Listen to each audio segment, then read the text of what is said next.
HD3 Stevensville and 102.9 FM on K275BS Missoula. It's time for Montana's only daily sports talk show, Nuanez Now. Watch the show statewide on SWX Montana Television. I like football!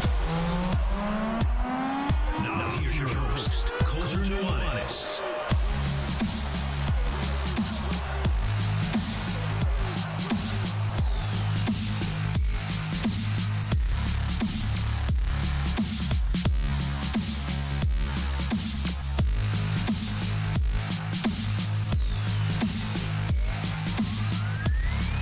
Yo, what's up, Montana? Welcome in, 102.9 ESPN Radio, SWX Montana Television, and the ESPN MT app. Coulter Nuanez coming to you through the Grizzly Disposal Studio here at the Missoula Broadcasting Company. Appreciate you for hanging out with us. Last day of the week for us here. I'm off tomorrow and off on Monday as well. Man behind the glass, Hayden, he's going to celebrate his bachelor party. He's got a wedding coming up in August, so we're taking a couple days off. Next week, though, we'll dive fully into some lead-up coverage to the annual East-West Shrine Game, one of the best football all-star games anywhere. I mean, they raise as much money for this East-West Shrine Game as anywhere in the country. It's always a super fun event to cover, and sort of like an anniversary of the end for a lot of the high school talent around the state, and also sort of the first step to a next chapter for all the guys that are going to play in college. But that's also where we'll start today. Cade Robinson, Missoula Sentinel, will join us here in studio in just a quick minute. We're also going to talk some NBA Finals. What a crazy game last night. New York Knicks, a truly historic comeback. And now they got San Antonio on the ropes. So we'll analyze that game for you. We also got some good news briefs. High school baseball coming to Helena, Montana. So now all the AA teams across the state of Montana have high school baseball teams. Helena, the last city to approve this. But a great show of philanthropy for these guys to raise the money to boost the programs, and now Helena High, Helena Capital and baseball. So we'll talk a little bit about that. Hour number 2, Carolyn the Chicken Doesn't Know Sports will swing by. She's got plenty to say about the atmosphere in New York last night, both good and bad, and some other funny stories to get to. And then we'll also have one of the best tennis players in the history of the state of Montana, Mason McCarty. He's a Bozeman Gallatin graduate who went 4 in a row, 88-0 during his high school tennis career, 4 straight. Class AA state championships for the Raptors. He's coming to this side of the Continental Divide. He's coming to play for the Grizz tennis team. So we caught up with Mason a little bit earlier on this week. That's what's coming up. You want to stream it? You always can. 1029 ESPN.com. You can also find us on the ESPN MT app. You can also find us on Facebook and on YouTube and on Twitch. No matter how you're joining us, we appreciate you for hanging out. Grizzly Disposal in Missoula and all around Western Montana. If you'd like to make the switch or add the service or both, visit grizzlydisposal.com. They are proud to sponsor our studio here at ESPN Radio. It's time for our first of 2 today, Senior Spotlights, where we're highlighting some of the best individual athletes that are either about to graduate or just graduated from around the state of Montana. We got a Missoula guy in studio with us, Cade Robinson, joining us. What's up, man? Thanks for being here. What's up? Yeah, thanks for coming by. We love having anybody and everybody on the show, but it's easiest when they're Missoula athletes, because then they can just come sit with me rather than getting on the video call. So, first of all, you graduated last weekend, right? So, how we feeling? How you doing? What's it feel like? Summertime. Yeah. Done with school. High school career's over. Yeah, well, that's awesome, man. Well, we have to not bury the lead. We're going to talk mostly about Cade and all the great stuff that went on at Missoula Sentinel during his career, plus his future with the Montana State football team. But you're a basketball guy too. What'd you think of the basketball game? I liked it. I mean, state championship. There's no better way to go out of your high school career without a state championship, and it's awesome. Well, how about the Knicks and the Spurs last night? Oh, that was a pretty good game too. Knicks game winner, coming back from 29-point lead. Yeah, pretty crazy game, man. Well, let's start at the beginning with the football season. Mm-hmm. Sentinels had all sorts of great teams in recent years, and you guys had to play a little bit different style than maybe Coach Oliver's used to, but you guys were great at that style. Great defensive team. You were a defensive lineman on that squad. So just tell me about sort of coming into the season, the mentality, because it seemed like you guys maybe had to shift the way you were going to win games, but you still won a lot of games and made the playoffs. I mean, yeah, coming into the season, we knew we had to shift a little bit of mentality. We had to get our defense going up good. I mean, we had some young kids coming up that needed to step into bigger roles. Our offense, we knew we were going to be a run offense. We had some big old linemen that led the way for us and some good running backs that helped us win some games. Well, as a tight end, sometimes you're blocking, sometimes you're catching. More blocking for you than catching this year. Was that hard to buy into, or do you like that kind of stuff? I like blocking. I mean, it's do whatever you need for your team to get you to win games. If I need to block, I need to block. Well, Montana State's going to love to hear that because they love to run the ball too, and they'll play 2, 3, 4 tight ends at the exact same time. So that's going to be an interesting fit for you. Was there like a highlight for you from this last high school football season? I'd say just like our playoff run. I feel like as a team, we didn't think we'd do very good in playoffs just because of how our season went. And then like with our playoff run that we did, I think we did pretty well, and I'm proud of ourselves. Well, it seems like when Dane Oliver has great teams go on runs, even if it is a team that maybe has some ups and downs, he always seems to figure out a way to steal a playoff game or two. Why is that? Why do you think Coach O can? I think he's just been in the game for ever and ever. Like he's been coaching for years. I feel like he knows what to do in the pressure moments, and he can do whatever he can with every team he has.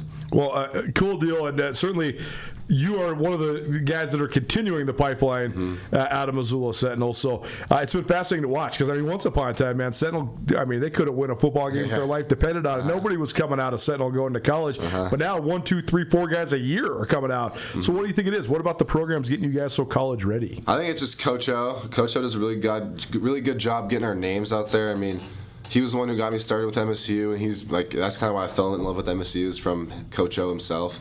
So I feel like Coach O's done a very good job of getting our names out and getting people to the next level that want to play. Certainly. Kid Robinson joining us here in studio. Nuanez Now 102.9 ESPN Radio.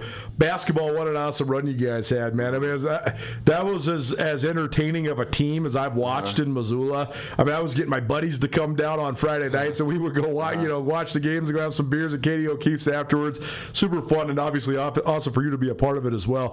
History in the making, too. I mean, Sentinel had not won a state championship despite all their awesome players over the years in 40 years. So take me through it. What do you think made this group come together and be able to get it done? I feel like we were just a big family. Like we all got along. We all got together. We made some insane memories. I mean, I'm never going to forget about these memories. I think we just knew what we had to get done, and we knew what we had to do, and we just got it done. There was that one stretch of the year, second half of the season, when Butte came to town. You guys are both in the top 3, and you guys just smashed them. I mean, Bo O'Reilly hit like 9 threes. Lincoln Rogers had 20-something points. You had a great game. And then the next, I think 4 or 5 days later, or maybe you played Hellgate first, I can't remember, but you beat Hellgate and Butte in the exact same stretch, and they were both top 5 teams. Same week. Did you feel like that was like a launching point for your team? I feel like that was like the peak of our season. I mean, we were coming into Butte as a number 1 seed. They're number 3. We were still fighting for the guaranteed number 1, and we came out and beat them. I feel like that was like a pushing for our season, like push ourselves and like push us harder in practice to get to the next level and play in the state championship game and win a state championship.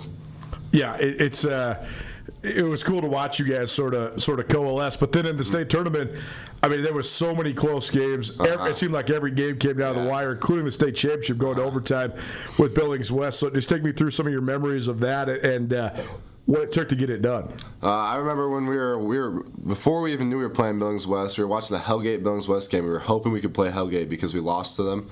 Our second time playing them. Right. And we were just hoping that we could play them in the state championship, but then when we saw Billings West one, it's like we still get our get back from the start of the year and we lost to them. And we just knew that we had to get back at them and win, and especially for a state championship. Well, coming down the wire in that game, there was so many big plays, but then Rogers had that second chance three-pointer from the corner. How much do you think that sparked you guys? And what a cool memory for him and for you guys to have that sort of highlight moment. I feel like that's a great memory, especially for him. I mean, he's dreamed of this moment for his entire life. All of us have dreamed of winning a state championship, and him hitting that 3, I think, just made us all so happy. And we didn't know we could actually do it until that moment. Well, him being sort of like the focal point of your team, I mean, that kid's, you see him at the gym every day, man. Like, he's either at the trainers or at the peak or whatever. Just having a guy that's obsessed with hoops like that, sort of leading the charge, how much does that influence you guys? I mean, that kid loves basketball more than anything. I think that he gave us that inspiration to go win the state championship for him. I mean, he wouldn't. If we lost that state championship game, I don't know what that kid would do. I know. It's like almost like it was destiny, but then that also just puts so much pressure on the whole organization, right? Well, I'm going to tease this because it's still in the works, but there's a documentary coming out about this Sentinel season.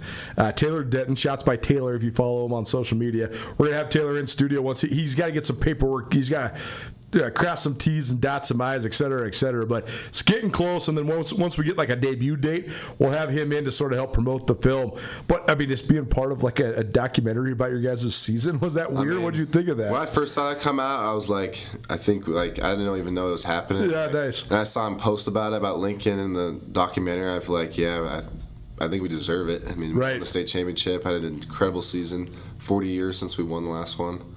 Well, it would have been a great film either way, just to sort of chronicle basketball in Missoula and Lincoln's sort of chasing his dreams, et cetera. But the fact that you guys win it gives it a pretty good ending. I think it's a great ending. Now here we are, and you're about to dive back into football season. Kate Robinson in studio with us. Senior Spotlight, proudly presented by Dazzler's Car Wash of Missoula. Treat your car like it deserves to be treated at Dazzler's.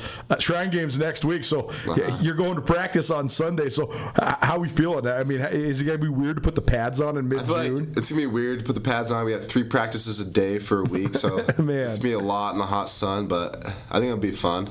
It'll be time to spend some time with all the best football players around Montana before we head off to our college. Well, it's great honor for you guys as well, and it is. I mean, it's sort of like a launch point, right? Like you get to play one last high school football game before you go on to the next level. Yeah, I'm excited. I think that it'll be a fun week of practices. The game's on the Saturday, and I feel like that game's will be pretty fun playing against the East. Well, I mean, always one of the best showcases of high school football talent in Montana. That's next Saturday, June 20th, in Butte at Naranche Stadium, and we'll have plenty of coverage for you leading up to that. But for you, sort of the end of your high school career, but then sort of the beginning of your Bobcat career. So take us through your recruiting. I mean, you're from Missoula. You got some ties to the Grizz football program with your dad playing, but also you got some ties to the Montana State side with your uncle playing there as well. So just take us through your recruiting and what sort of led you to MSU. When I first started the recruiting process, Coach O had got me in contact with the Cats, and my first ever camp was there. And it kind of just like sparked me when I saw the Sentinel kids there, like the way they treat their players and the way they coach their players. I kind of just fell in love with that place. And I always would always have backup options, but that's the place I always wanted to go. And when they finally offered me, I was like, yeah, I want to do this, and committed there. Well, some of the best players in Montana right now are Sentinel guys that play at Montana State. So I mean, was that influential on you watching Adam Jones and Zach Cruz? Yeah, watching Adam Jones, Zach Cruz. I mean, I don't know why I wouldn't want to go play with them. Well, and you committed during the year last year, but then Montana State has this unbelievable run that culminates in a national championship. So, did that sort of hammer home your decision for you? Oh, yeah, for sure. It's like ever since I went to the national championship game in Tennessee, and watching them play just made me want to do it even more. Yeah, I mean, what did you think of that? I mean, that atmosphere was crazy. It was insane down there. I mean, the other side of the country, it was like being at a game and watching the Grizzly or Bobcat Stadium, but 3,000 miles away, man. Yeah, it was wild how many Cat fans traveled down there. Pretty cool. So you played both sides of the ball in high school, but they're looking at you as tight end. So I mean, how do you think you fit into just what they do offensively? I think I like it because they use their tight ends for everything. I mean, like when I went to go watch their spring game, they're throwing their tight ends a whole bunch. They're using them to block. I mean, they use their tight ends in a lot of different ways, and I'd love to be in that position. Well, the offense is so personnel-based, too, right? I mean, it's very creative. They put their guys in great positions. So have you got a chance to know Coach Sturbeck at all, the offensive coordinator? Yes. He was the one I first got in contact with Coach O, because Oliver's pretty good friends with him, and then that's who I've been mainly in contact with over these past 6 or so months. How about Coach Vegan? What sort of things has he told you about the program? He's told me a lot about what role I'm going to be filling, and what I need to get done when I go down there.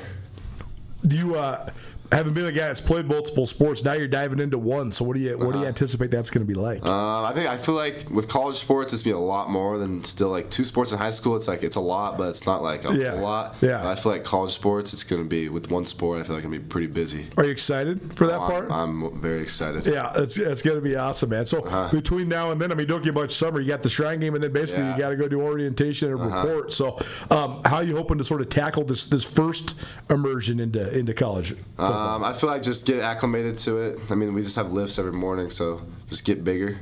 Yeah. Before the fall camp starts. Oh, that part. I mean, I remember this from the high school, college days. It's hard during basketball season to put on weight because you're running so much. You stay in great shape. But are you excited about that part? Like the pursuit of packing on some pounds. Yeah, I feel like I lost a lot of weight over basketball. I'm excited to put it all back on and get back up there to my top weight. Yeah, because what'd you play at football? 220, 225? I was 225. Then after basketball season, I was weighing probably 220, 218. Yeah. I'm like kind of getting back up there. Nice. Well, they'll certainly they'll have a great program for you, and they're really good at developing kids. How about that part? Just the fact that they have done such a great job developing Montana kids. That was like one of the main things that Vegan talked to me about is when they bring kids in there, like high school kids, like they do one of the most recruiting out of Montana for Montana kids, and they develop them and make them really good. Like you've seen Adam Jones out of Montana. They've developed him and made him like a top running back. What your dad Casey played for the Grizz? What's he think of you going to the other side? When I first committed, I don't think he would ever wear a Bobcat shirt. And then on my sign day, he finally pulled one out. Yeah, he owns a couple Bobcat things, maybe a hat or two. I love it. Last time I was at Shields, I ran into Cruz's whole family, and they're all buying Bobcat gear. And his uncle was saying the same thing. He's like, "Man, I never thought I'd be doing this, but now I love it. My nephew was one of their best players." So, pretty cool. Ken Robinson, Senior Spotlight here on Nuanez Now. Last thing for you, what are you most excited about your upcoming opportunity and knowing you're going to keep on playing at the college level? I'm just excited to get to college level, meet some new people, keep playing football past high school. I don't have to call it quits. And I'm just excited to get it going. Well, it should be fun to follow you. We'll certainly be following along, and we appreciate you swinging by, man. Thanks for coming down. Thank you. Nuanez Now, Ken Robinson, our Senior Spotlight. It's proudly presented by McElmurray Homes. McElmurray Homes, the premier custom home builder in Western Montana, and also proud to support high school athletics across the Treasure State. We'll come back, talk about that epic Game 4 in New York City, the rally of all time by the New York Knicks. That's next. Keep it right here, 102.9 ESPN Radio.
DeMorris Buick GMC is ready to help you safely travel Montana's scenic roads in comfort and style. Stop by DeMorris today and test drive some outstanding SUVs. Right now, take advantage of closeout pricing on the uniquely designed and well-equipped 2024 Buick Encore GX with models starting at $28,895. Don't miss this opportunity. Go to demorris.com to preview our inventory of 2024 Buick Encores and then pay a visit to DeMorris Buick GMC on West Broadway in Missoula, your family-owned hometown dealership for over 60 years. It's easy to see why Montana is the treasure state. At the University of Montana, we look inside. We see an old truth with fresh eyes, that Montana's greatest treasure is its people. So whatever tomorrow brings, we meet it the only way we know how, with a mind for making. Because what's made in Montana is remaking the world. 5309. You know how it goes. ESPN Missoula Sports Center. A few athletes with ties to the state of Montana earned All-American honors at the NCAA Outdoor Track and Field Championships Wednesday night in Eugene, Oregon. Hello, I am Colter Nuanez. University of Montana junior pole vaulter Kevin Swindler saw his season come to an end with a 21st place finish. Swindler cleared 2 bars in the competition, finishing at a height of 17 feet 6.5 inches, about an inch short of his Montana school record that helped him qualify for the national meet. The first pole vaulter ever for Montana to reach the NCAAs made himself a home early on the runway at Hayward Field. He cleared 17.6.5 on his third attempt. Swindler's 21st place finish earns him honorable mention All-American honors. Montana State distance runner Rob McManus concluded his storied collegiate career at the NCAAs on Wednesday as well, earning honorable mention All-American honors in the 3,000-meter steeplechase. McManus had a disappointing finish in his final collegiate race, crossing the finish line in 9 minutes and 4 seconds, about 30 seconds short of his season best time. In his 4th NCAA championship meet, McManus earned honorable mention honors after earning first team and second team All-American honors over the last 3 years. Swindler was the lone Grizzly to qualify for nationals, while Montana State continues the competition with 3 events today. Sydney Brewster competes this evening in the shot put. Tilde Bureger follows in the 400-meter hurdles, and Montana State's mile relay team will also compete. This ESPN Missoula Sports Center is presented by Canyon River Golf Club. It's Nuanez Now on 102.9 ESPN Missoula. Watch the show statewide on SWX Montana Television. Sometimes it's easy to be prisoner in the moment, but that was one of the craziest sporting events, one of the wildest, both at the same time, rallies and comebacks by the New York Knicks and complete meltdowns by the San Antonio Spurs. And now, the New York Knickerbockers knocking on the door of an NBA championship. Well, welcome back. Nuanez Now, 102.9 ESPN Radio, SWX Montana Television, and the ESPN MT app. Almost always after such a truly historic game, we would certainly lead with that. I mean, this is the highest rated NBA Finals game since Game 3 of the 1998 Finals. Who was also in that series? The New York Knicks, playing against the San Antonio Spurs when Tim Duncan helped lead the Spurs to the championship. So I'm sort of crazy that Spurs-Knicks 28 years later, and that was the highest rated game since then. We mentioned it off the top, but we did not lead with it because we had Kane Robinson in studio, Missoula Sentinel, a multi-sport athlete for the Spartans. He is headed to Montana State to play football. And, we always put the priority on the local guys, the local kids. I'd already had that interview set up, and he's obviously from Missoula, where we were broadcasting from here at the Missoula Broadcasting Company. So didn't want to have to reschedule with him or step on his toes for any reason. So we mentioned it off the top, but now let's dive all the way into this. If you live under a rock or you live somewhere without cable television or streaming or whatever, last night the San Antonio Spurs built a 29-point lead in the first half of Game 4 of the NBA Finals against the New York Knicks. That was the largest lead by a road team in NBA Finals history, and you're sitting there thinking, wow, this is pretty awesome. Just for the scope of the series, right? Maybe you're a Knicks fan, or maybe you're a Thunder fan like Sammy Akim, who's going fervently for the Knicks because the Thunder lost to the Spurs. But either way, if you're somebody that didn't want the basketball to end, then the Spurs being in full control at halftime made you think, okay, San Antonio's going to win this game, and now we basically got a best of 3. It's going to be 2 in San Antonio, 1 in New York, and the series is probably or almost certainly going to go 7 games. Well, then New York just starts to chip away, and at the same time, the Spurs are just utterly melting, and the Knicks never quit, and the Spurs turn into an utter puddle, and the Knicks rally from 29 points down to win 107-106. The winning basket, an Obi Anunoby tip with 1.3 seconds to play. Jalen Brunson missed a pullback jump shot, and then Anunoby comes screaming down the lane, tips it in. That puts the Knicks up 107-106. Then a failed final possession for the Spurs, and New York has a incredible, improbable, extraordinary victory. And now the Knicks just 1 win away from their first title in 53 years. The momentum in this game, it was actually crazy because they were down by so much that it didn't seem like the Knicks had seized the momentum from the Spurs until all of a sudden it did, right?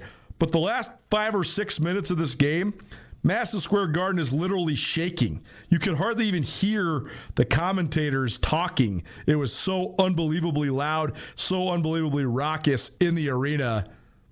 And it's easy to forget that the Spurs, while one of, if not the most talented and complete teams in the NBA, are also one of the youngest teams in the history of NBA Finals qualifiers.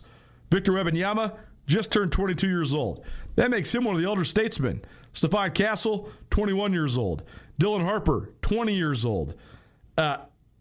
Bryant, who comes off the bench, he's 19. These guys are literally some teenagers, guys that aren't even old enough to legally have a beer. And it's amazing that they got to the NBA Finals. But can you imagine playing in that sort of atmosphere and then having that sort of lead and feeling so good about yourself? And then as it starts to chip away and melt away, all of a sudden, the nerves start to kick in. This was a calamity of errors if you're the Spurs, and truly one of the great comebacks in the history of championship-level sports ever, any sport, if you are the New York Knicks. Nuanez Now 102.9 ESPN Radio. Our NBA Finals conversation is probably presented by Sportsbet Montana. Sportsbet Montana has kiosks across the spectrum of the state of Montana, more than 550 of them. You can also get the app on your phone, and then you can just make your bets there. You have to be within a geofencing area of the kiosk to place the bet. But if you can get all the bets lined out, all you got to do is just some places you can even just drive up to the wall of the sports bar and place the bet. But what I like to do is I like to take screenshots of the QR code and then just go straight up to the machine. You scan it. There's all your bets, all your parlays. Put your money in or put it on your account or whatever. Bam, bam, bam. You're in, you're out. You're on your way. Convenient and efficient. Sportsbet Montana. Proud to sponsor Nuanez Now 102.9 ESPN Radio. The Knicks' comeback had a whole bunch of factors to it. First of all, Karl-Anthony Towns, who'd been a thorn in the side of Victor Wembanyama for the first 2 games, but then got thoroughly dominated in Game 3. I said on Wednesday's show that the key to the matchup last night was, can Cat hold his own against Wemby, or does Wemby enforce his will and look like one of the great players in the world and dominate that matchup? Well, Karl-Anthony Towns picked up 2 fouls in the first 62 seconds of the game, and he heads to the bench. So you're thinking that the advantage is immediately into the hands of San Antonio, which proved to be true for the first 30 minutes of that game. Then the Spurs have one of the most torrid starts you'll ever see. They scored 41 points in the first quarter. They were up 20 points in the first 6 minutes of the game. They're up 17 points at the end of the first quarter. They ended up scoring over 70 points in the first half, and they hit an NBA Finals record 14 three-pointers before halftime. That, ironically, ended up dooming them because they kept shooting threes, and then the percentages bear out. They were 14 of 26 in the first half, 3 of 17 in the second half. So you add it all together, 17 threes is a lot of threes to make in a game. But when it comes on 44 attempts, that's not nearly the percentage. When you're shooting 50% in the first half, you're rolling. When you start shooting, 12% in the second half, it's not so good. And the Spurs had a terrible time trying to close it out. So I thought shot selection, impatience, immaturity were the 3 things that really thwarted the Spurs. And then just the diligence and belief of the New York Knicks is what helped them come back. Michael Wilbon called the New York Knicks indefatigable, which I thought was a very good word. They've overcome double-digit deficits in all 3 games of the NBA Finals that they've won, and they were able to overcome a 22-point deficit against the Cleveland Cavaliers in Game 1 of the Eastern Conference Finals, and that sort of set the stage for what then this would become. In terms of the standouts for the Knicks, you have to start, you have to finish with Jalen Brunson. He was impeccable last night. He was as good as you can be. And I still think he got hurt in Game 1, and you can tell he's really laboring. And the Spurs are doing a heck of a job of making him labor. And part of that's because they have just an array of super young, super hungry, super tough guards to throw at Brunson. But Brunson is just showing an unbelievable amount of onions. I mean, you're talking last night. I don't think he came out in the second half. He played 44 minutes. He finishes with 36 points on 12 of 25 shooting. He also dishes out 7 assists. And he's knocking on the door. I mean, he's already going to be immortal in New York. He's knocking on the door of immortality in the history of the NBA. There's never been a second-round pick like Jalen Brunson. Certainly there's guys like Manu Ginobili, Draymond Green, but Jalen Brunson has the opportunity to be the best player on an NBA championship team. The NBA has had 80 champions, but about half those championships have been won by the Boston Celtics or the Los Angeles Lakers. Then you also have, the Bulls with 6, the Spurs with 5, the Heat with 4, the Pistons with 3. There's been clusters of it, right? And so many of those teams, like the Bulls had the same best player for 6 of their championships, Michael Jordan. The Lakers have had, a smattering of best players, whether it was Jerry West or Magic Johnson or Kareem Abdul-Jabbar or Kobe Bryant or Shaquille O'Neal. But that's still only 5 or 6 guys that get to represent the best player on the best team in basketball. The Celtics. They've had a variety of leadership type guys, but they don't have as many guys that were the best player on their team as there is championship trophies sitting at the Boston Garden. I hope that makes sense. I'd love to go through it and actually identify what the real number is, but I bet you that there's been between 40 and 50 men in basketball history that get to say that they were the best player on the best team. They were the best player on an NBA championship. Scottie Pippen, for example, has 6 NBA titles, right? He was never the best player on the best team, right? Charles Barkley has no titles. He was the best player on teams that played in the finals, but he's never the best player on a championship team. Even David Robinson is a first ballot Hall of Famer. He was never the best player on the Spurs when they won the title. He was the best player on the Spurs for a decade, but Tim Duncan was the best player on the Spurs when they won their championships. Tim Duncan, Larry Bird, Michael Jordan, those are the type of people I'm talking about.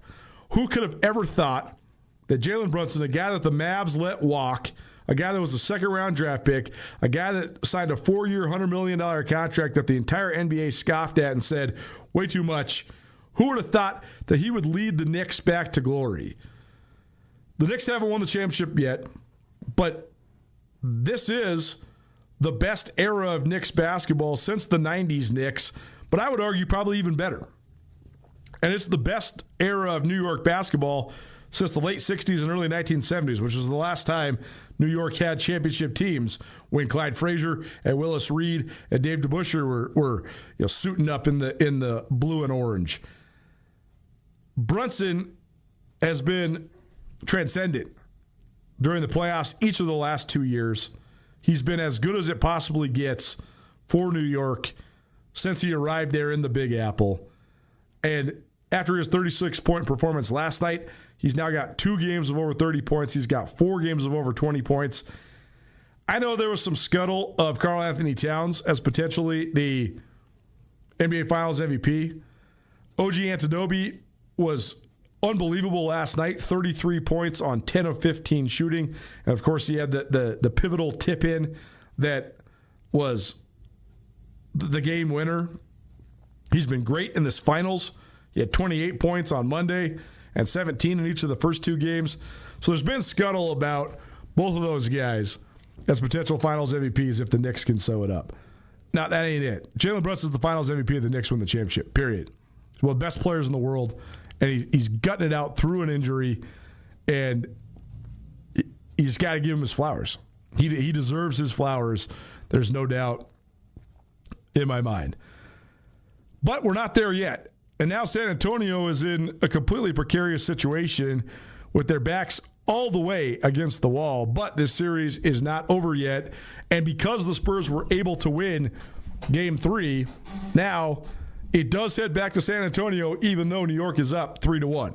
Nuanez Now 102.9 ESPN Radio, SWX Montana Television, and the ESPN MT app. Colter Nuanez coming to you through the Grizzly Disposal studio here at the Missoula Broadcasting Company. Grizzly Disposal, locally owned, veteran-owned, the only Bears that should be in your garbage. If you're San Antonio, I think the way that you spin this is, first of all, it was an epic meltdown, but you got to flush that. You got to say, hey, boys, we blew it, but it took the greatest comeback in the history of the NBA playoffs for us to blow it. And it was on New York's home court in front of one of the most raucous basketball crowds you will ever see. I mean, when the Spurs were up 29 at halftime, and then they were up 20-plus midway through the third quarter, ESPN Analytics had San Antonio with a 99.7% chance of winning, and the Knicks a 1 in 250 chance of making a comeback. Well, they did come back, but I think if you're the Spurs, you say that was a one of a kind. They had to empty the tank to rally. So I think it's just one bite at a time if you're San Antonio. You go back to San Antonio, you take care of home court.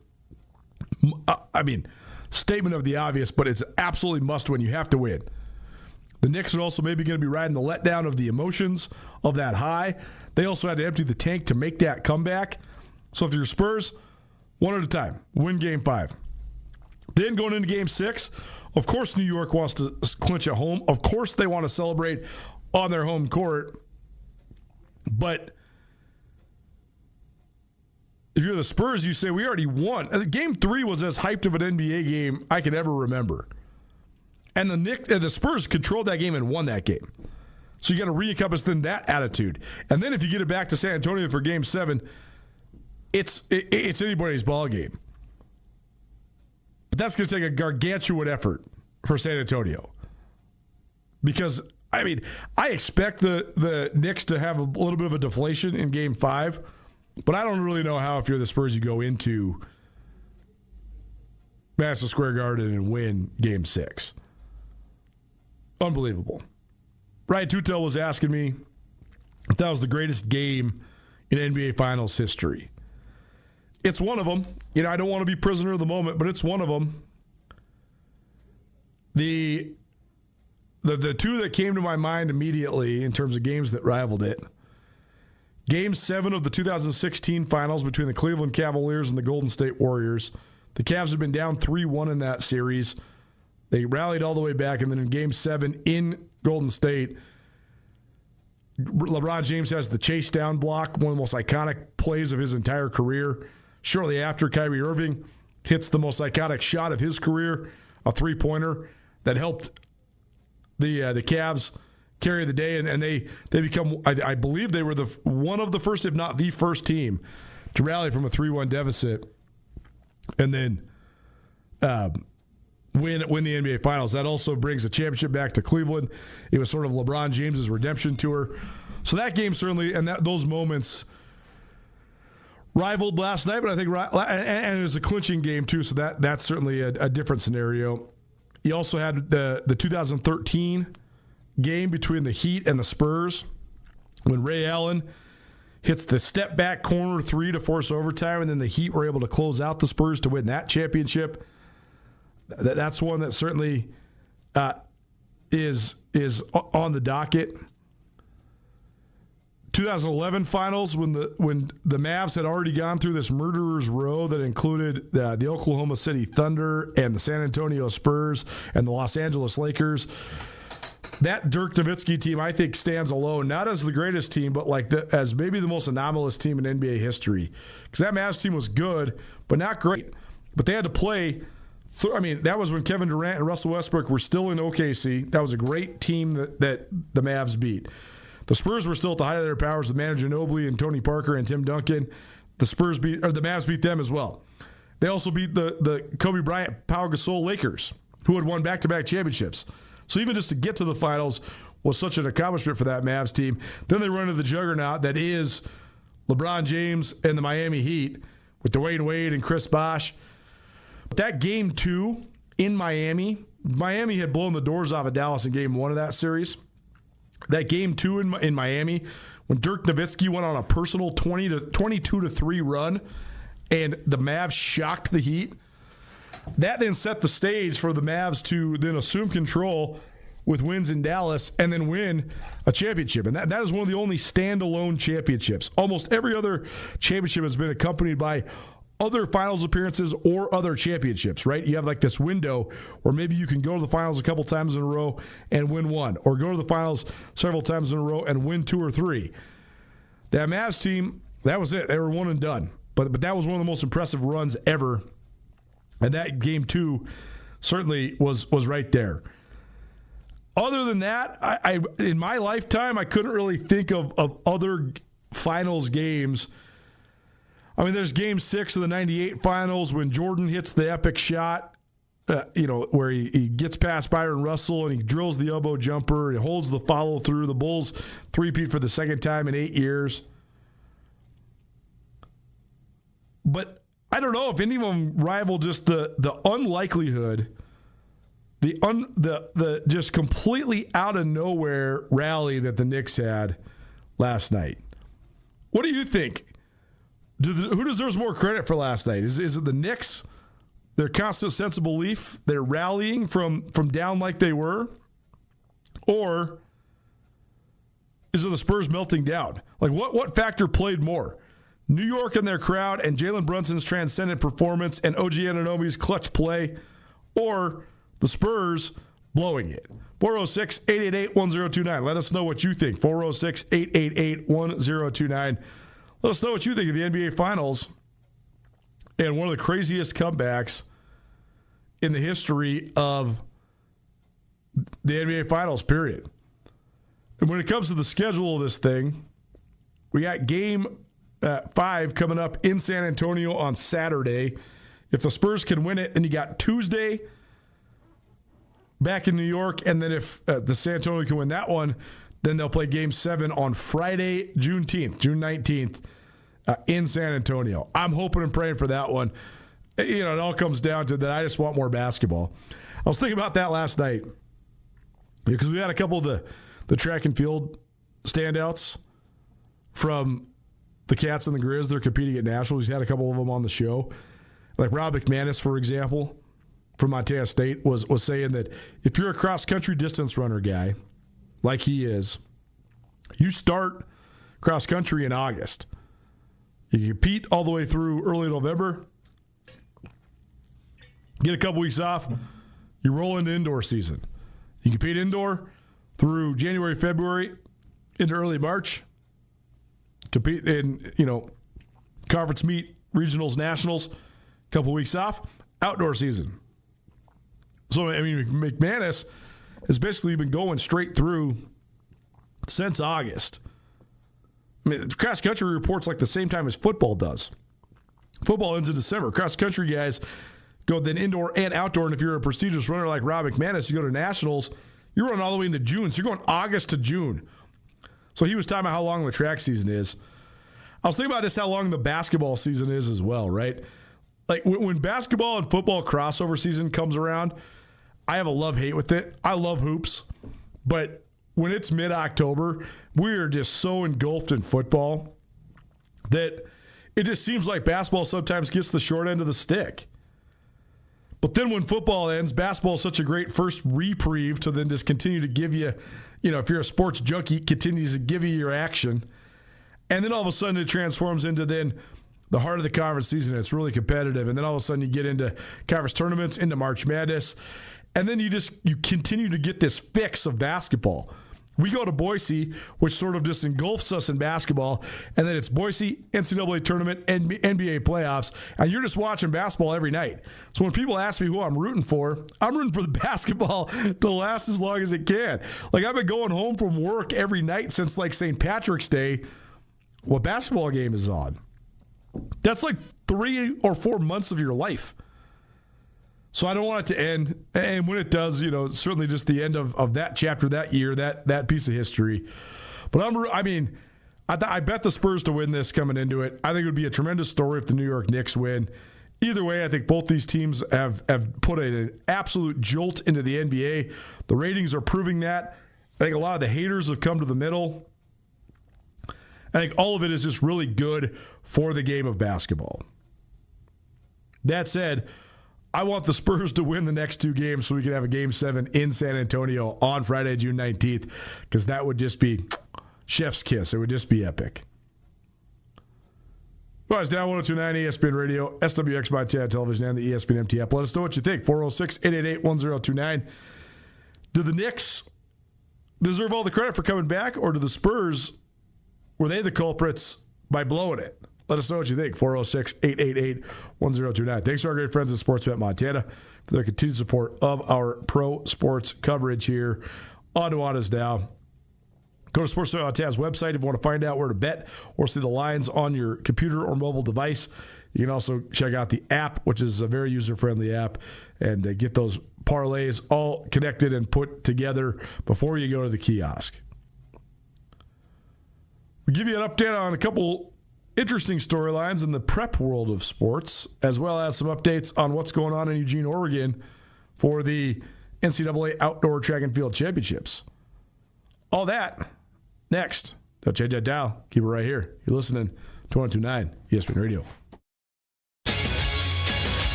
Les Schwab changed the tire game more than 70 years ago. Today, we still believe you should get more from less. Like more hustle, less hassle. More of the best service around, less of the runaround. Because we include America's best tire warranty in every tire we sell. So you get more unbeatable warranty, less charging you extra. It's why we're more than proud to say, you get more from less.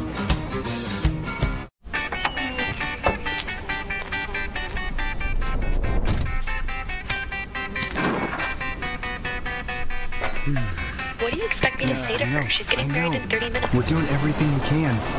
John, can you hear me? John?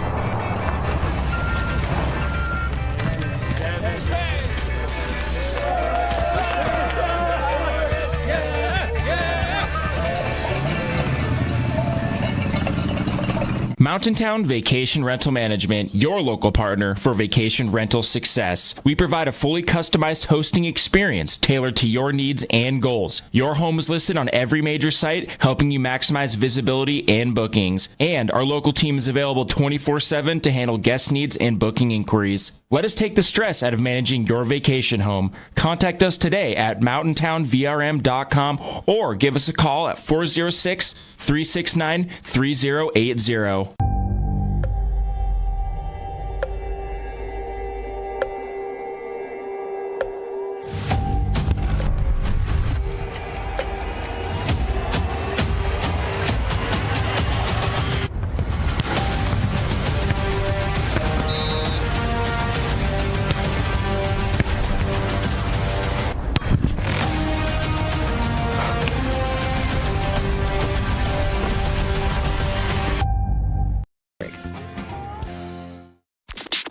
This is Nuanez Now on 102.9 ESPN Radio Missoula.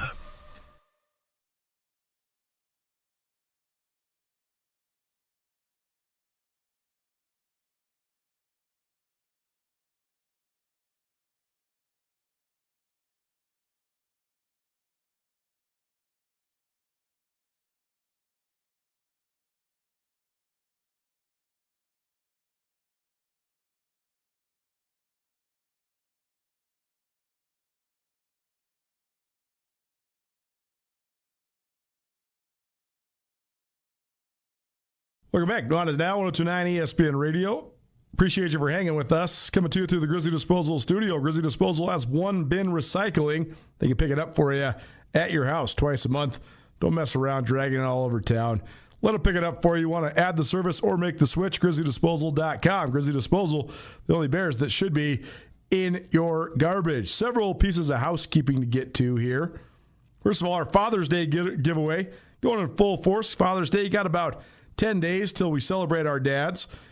We will be giving you an opportunity to win a foursome at Larchmont Golf Course, as well as 2 carts from Larchmont and a gift certificate to Last Best Golf Company. If you'd like to get entered in, all you have to do is tell us a story about your dad. If you don't have a dad, that's okay. I lost my dad at a young age as well. But somebody that's important in your life, somebody that's a mentor, somebody that you're going to celebrate on Father's Day. Tell us a story about your dad. 406-888-1029. Send us a fishing picture or a golfing picture, or tell us what makes your dad special to you. That'll get you entered in to win a foursome from Larchmont Golf Course, as well as 2 carts and a gift certificate to the Last Best Golf Co. Oh, a piece of housekeeping for you. No show tomorrow or on Monday. Our man behind the glass, the man that pushes all the buttons and turns the radio machine on for us every day, Hayden, he is headed to, I don't know if I'm going to tell you where he's headed to, but he's getting married in August, so going to go have a weekend with the boys, a little bachelor party. So I also will follow suit and take a couple days off. I actually have a bunch of things to take care of, and actually I got a funeral to go to on Friday. I think probably the news around here has spread a little bit, but Dale Malum, who was a longtime state senator, a guy who was also an expert thoroughbred horse trainer. He died, I guess, probably 2 months ago now, but his family, close family friends of mine, so we're going to go celebrate Dale's life well lived. He lived until he was 96 years old, and we'll celebrate him on Friday.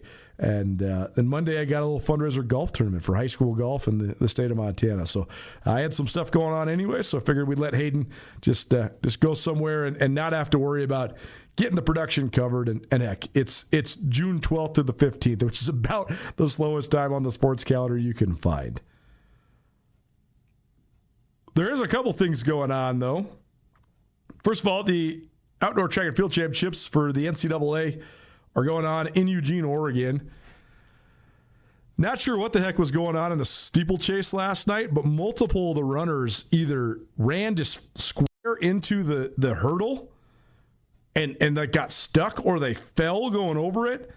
The second heat was a total mess. Multiple guys that were seated high finished last. I don't know what happened with Rob McManus. He's the champion from Montana State. He was a 3-time Big Sky Conference champion and a 4-time national meet qualifier. A totally disappointing to his ending to his career. He ran 9 minutes and 4 seconds, which is like, do the math, almost 40 seconds off of his personal best time this year. So that was unfortunate. I don't know if he got hurt or if he got boxed out or whatever. But the fact is, he went to Nationals for the 4th year in a row, and he earns All-American honors for the 4th year in a row. He was an honorable mention All-American selection. Kevin Swindler also received honorable mention to All-American honors. The pole vaulter from the University of Montana. He was the first pole vaulter ever from the Grizz to go to the NCAA Outdoor National Championship meet. He vaulted 17.6.5. His personal best was 17.7 and some change. That was the UM school record. Didn't quite get there, but he finished his 21st, so he also earns honorable mention All-American honors. All the rest of the crew that are from the Montana schools go tonight. Sydney Brewster will throw the shot put, followed by Tilde Bureger, who will run the 400-meter hurdles. And then Bureger, along with Carolyn Hawks, Peyton Garrison, and Julia Gandolfi, will all compete in the mile relay. And if any and all of those can advance to the finals, we'll still have Montana athletes involved. But if not, then that'll be it for the Cats and the Grizz. There are a couple other Montanans that compete at different other colleges. They'll be competing in Eugene. Logan Todorovich was a outstanding performer for Baylor this year. She's from Helena. Was a record setter for the Bengals during her high school career. She's emerged as one of the great multi-athletes in the country, and she's the 5th seed in the women's heptathlon, which begins today. So she has a chance to maybe be a first-team All-American in that. which would be pretty impressive for a young lady who's only a sophomore. Claire Kovach from Sealy Swan, also one of the top contenders in the discus. She's been on the podium before nationally. She competes at Colorado State, but she's in the mix for a national championship. So if she could get on top of the podium, that would be pretty darn cool. So we'll have a full slate of updates for you on Tuesday of the athletes that are from Montana competing in other schools, as well as the athletes that are from the Montana schools that are competing. I mean, the Eugene, Oregon, Stewart Stadium, that's the holy grail of track and field, period. So pretty awesome experience for anybody, even just getting there, let alone thriving there. It's also camp season. We promoted Eli Gilman's camps quite a bit here. Eli Gilman, the All-American running back for the Grizz football team, and he had his first camp of a 4-camp slate yesterday in Great Falls. Super cool deal, super fun event. About 70 kids showed up, so it was very well attended. Gilman and the boys had a great time putting it on, and this will be the first of a 4-stop tour for Gilman. They also have camps planned in Polson, Missoula, and Florence. So if you have a kiddo between the ages of 8 years old and 14 years old that wants to go learn from some of the best, they certainly can. EliGilman.com. Remember, Gilman has 2 L's. EliGilman.com. The Missoula one particularly, we'll have a presence there, and we'll be covering that one. So we'll give you updates as they come about. But if you had a kiddo that wants to go, EliGilman.com. Also, a collection of other Grizz have decided to follow suit, and they'll have a fun camp coming up on July 17th. This one you have until July 5th to register. By the players for the kids is what they're calling it. And this is going to feature Kaylee Ayat, the All-American quarterback for the Grizz, Ian Finch, who's one of Missoula's favorite sons, a Missoula Hellgate product who plays for the Grizz, Tanner Huff, who's from Butte, America, Peyton Wing, who was first team All-Conference last year as an outside linebacker, and Brooks Davis, who was a breakout freshman last year for the Grizz. All 5 of those guys will be conducting this camp. If you'd like to sign up for this one, we'll follow us on social media, and we'll put the exact URL in our metadata, because I know it's a little bit hard to follow along here with all the slashes, but just for continuity's sake, mtpartybus.com/Grizz-football-youth camps. Again, we'll put that link, all the electronic places we can. But special thanks to the Grizzly Football Players Association, us here at ESPN Radio, who are the media sponsors of this fun camp, the Press Box, Aspen Sound, and the Montana Party Bus. So check out mtpartybus.com/Grizz-football-youth camps. If you'd like to go learn from Kaylee Ayat, Ian Finch, Tanner Huff, Peyton Wing, and Brooks Davis. One last news brief to get to. The only other AA town that does not have high school baseball is Helena. But the long wait is over for Helena after the unanimous vote to green light baseball for Helena High and Helena Capital. This became a reality after an 8-0 vote, thanks to the Helena Public School Board. Basically, in Helena, they told them if they raised $110,000 privately, that they would move forward. And they did it. They raised it. So that's pretty cool. It's pretty cool to see the support for baseball. And now, next year, every AA school in Montana, all 16 of them, will have high school baseball. All 8 out east had it this last year, and then 6 from the west. But now you'll have all 16 AA schools with high school baseball. So good job by the capital city for getting this done, and that will certainly add to the fabric of diamond sports in the state of Montana. Last brief for you. The Montana-Wyoming basketball all-star games are coming up this weekend. One will be played in Lockwood right outside of Billings. One will be played in Wyoming. So that's always a fun event. And we'll catch up with some of the competitors. I actually tried to make the rounds for some of these young people this week, but they're so busy traveling there and practicing and getting to know their new team. So we'll round those people up next week. So we'll have some coverage of that for you. But that's certainly a fun event and certainly one we like to follow. Last note for you. Bill Sprinkle, who is most well known in the Montana sports community for his involvement with the National Football Foundation. He was the president of the Montana chapter for a really long time and helped implement a lot of very beneficial things in the state of Montana.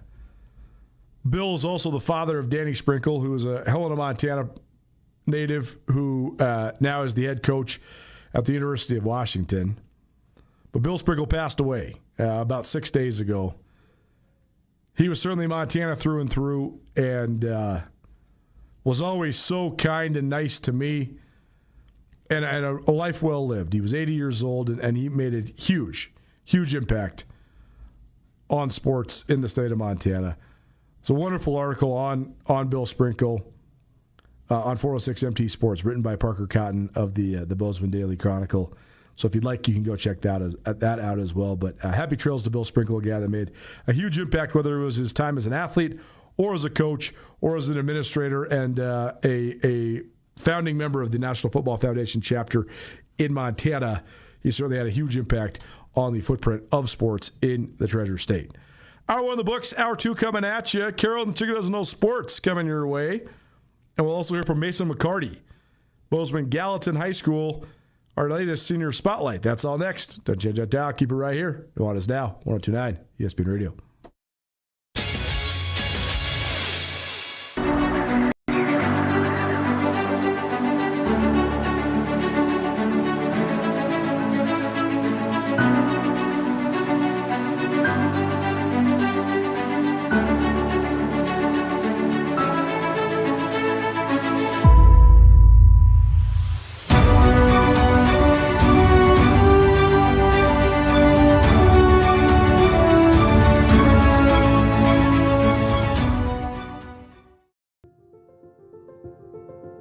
Life can change in an instant. If you've been hurt in an accident, suffered from medical negligence, or are facing criminal charges, you don't have to face it alone. At Ryan Miller & Coburn, we're here to listen and fight for you. We're your neighbors, traveling across Montana to stand by your side as your link to justice. Real people, real help, right here in Montana. Ryan Miller & Coburn, your Montana attorneys.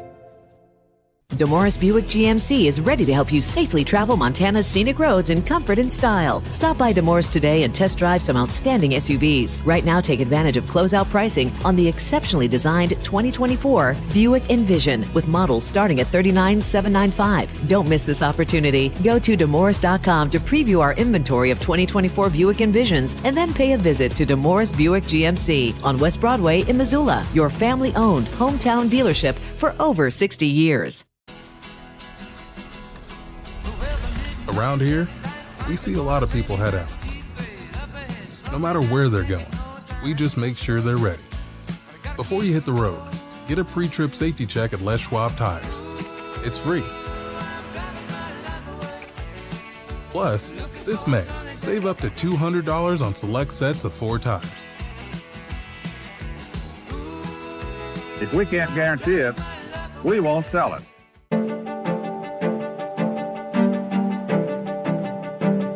Life's about the journey, not the destination, right? Why can't it be about both?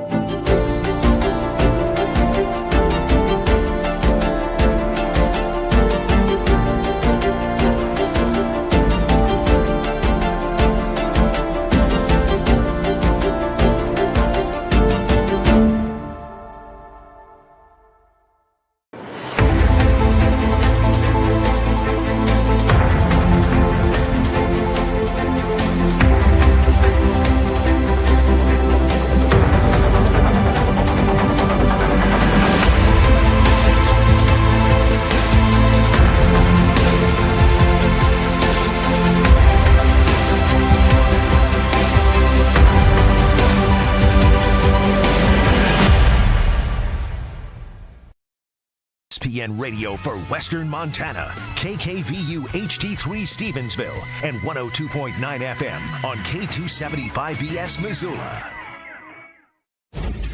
ESPN Missoula Sports Center. A few athletes with ties to the state of Montana earned All-American honors at the NCAA Outdoor Track and Field Championships Wednesday night in Eugene, Oregon. Hello, I am Coulter Nuanez. University of Montana junior pole vaulter Kevin Swindler saw his season come to an end with a 21st place finish. Swindler cleared 2 bars in the competition, finishing at a height of 17 feet 6.5 inches, about an inch short of his Montana school record that helped him qualify for the national meet. The first pole vaulter ever from Montana to reach the NCAAs made himself a home early on the runway at Hayward Field. He cleared 17.6.5 on his third attempt. Swindler's 21st place finish earns him honorable mention All-American honors.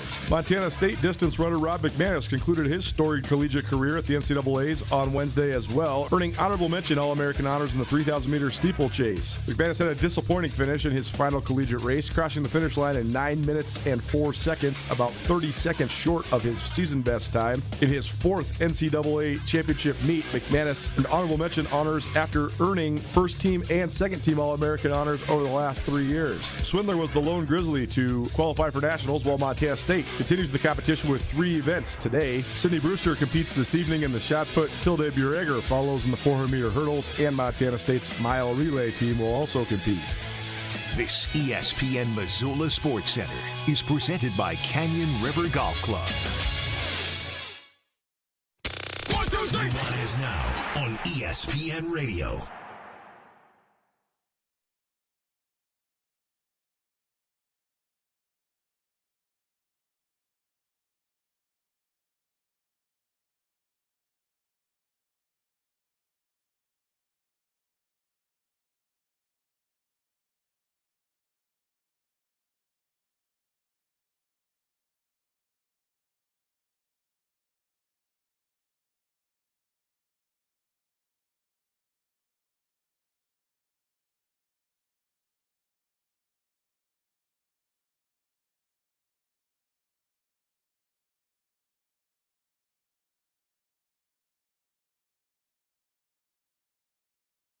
Well, it's now on tonight ESPN Radio. Check it out, no sports swinging by. We're doing this on Thursdays because it's summertime. We will have basically no Friday shows for a little while here because that's the only time we really get off. So appreciate you for being flexible. It's funny because the talk of the sports world has been all about the NBA Finals, specifically New York City having a team that's in control of the NBA Finals and the ticket prices. After watching the last 2 games, I'm telling you, if I had the money, I would pay any amount of money to be there. Oh, are you crazy? $8,000, $12,000, $20,000, $30,000. And risk your life? There is nowhere I'd rather be than at New York City last night. Are you kidding me? I will say that game was cool and all. I mean. But the aftermath? No way. First of all, they lose to the Spurs. Knicks, they beat the Spurs. I know, but first game 3 they lose. Game 3 they lost to Spurs. Yep. Knicks fans were beating up Spurs fans in the streets. That part's pretty wild. Then they beat the Spurs. Knicks fans are beating up Spurs fans in the streets. Man, this is not normal behavior. I didn't even know about any of this.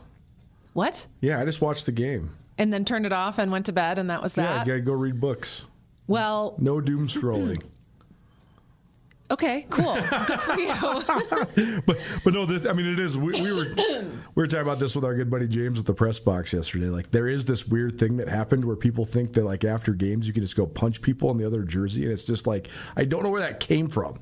It's so weird, such a weird phenomenon. I mean, it's insane. And then last night after the Knicks won, some Knicks fans kind of not camped out, but stalked where the Spurs players were staying, and they egged the Spurs. They egged Wemby. Wow. That is so rude. Yeah, the part that's the hardest thing I think for people to comprehend is I was texting with our good buddy Ryan Tutel about this last night. This was an epic comeback by the Knicks. It was incredible. It's the largest rally by a 29-point deficit. It's the talk of it's the talk of the world right now, let alone the sports world. But one of the parts that, a lot of the aggro, the really aggressive pundits, like the Stephen A. Smiths and Michael Wilbons of the world, they've been saying this is the greatest choke job in NBA history, and this is the greatest choke job since the Falcons blew a 28-3 lead to the Patriots in the Super Bowl. And the parallel is fair, and it's accurate. The part that I think people forget is that Victor Wembanyama just turned 22 years old. Stephon Castle just turned 21 years old. Dylan Harper just turned 20 years old. Bryant is 19. That's insane. I mean, these are teenagers. Yeah. Like, you wonder why they melted down in the most raucous crowd in basketball history. They are human. I mean, I know Wemby looks like an alien, but, like, the dude is... He's just a human. He's only been old enough to drink for, like, 18 months. Like, right. It's just wild the amount of pressure that these guys have on them. And that's the thing about the NBA. Like, the Spurs came into this as the team that's, quote-unquote, better than the Knicks and favored to win this series.